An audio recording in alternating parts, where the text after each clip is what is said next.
ঘর থেকে বের হয় তা কতটুকু জায়েজ? মহিলারা তারাও ইসলামের কথা মানুষকে বলবেন।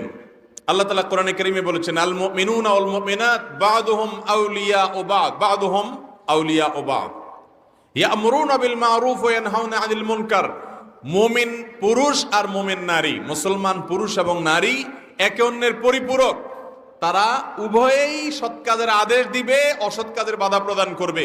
একজন মানুষকে ভালো কাজের কথা আপনি যেমন বলবেন, আপনার স্ত্রীও বলতে হবে, আপনার মাও বলতে হবে, আপনার বোনও বলতে হবে, মহিলারাও বলবেন। কিন্তু তাদের বলার পরিধি একরকম, আমাদের বলার পরিধি আরেক রকম। তারা তাদের মধ্যে বলবে, মহিলাদেরকে বলবে, বাচ্চাদেরকে বলবে, পরিচয়দেরকে বলবে।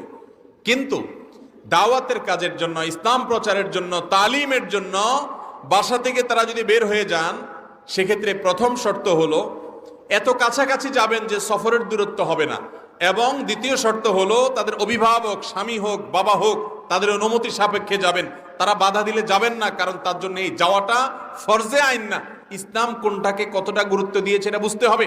আপনি আপনার নিজের জায়গায় বসে দাওয়াতের কাজ করেন, মোবাইলে করতে পারেন, নেটে করতে পারেন, ডাইরেক্ট যাদেরকে পান তাদেরকে করতে পারেন, সেটা আপনি করেন। ওই বাহিরে আরেক গ্রামে গিয়ে, আরেক বাড়িতে গিয়ে করাটা আপনার জন্য শরীয়ত ফরজে আইন করেন এই মহিলা হিসেবে। আপনি সেটা করতে গিয়ে অভিভাবককে কোনো পাত্তা দিচ্ছেন না, কথা শুনছেন না, তাহলে আপনি এটা ইসলামের অনুসরণ করছেন না, আপনার নফস এবং প্রবৃত্তির অনুসরণ করছেন। অনেক মহিলারা আছে এগুলো বুঝে না। আবার আজকাল তো বাইরে হয়েছে এক জেলা থেকে আরেক জেলায় ইসলাম প্রচারে চলে যায় মাহরাম ছাড়া।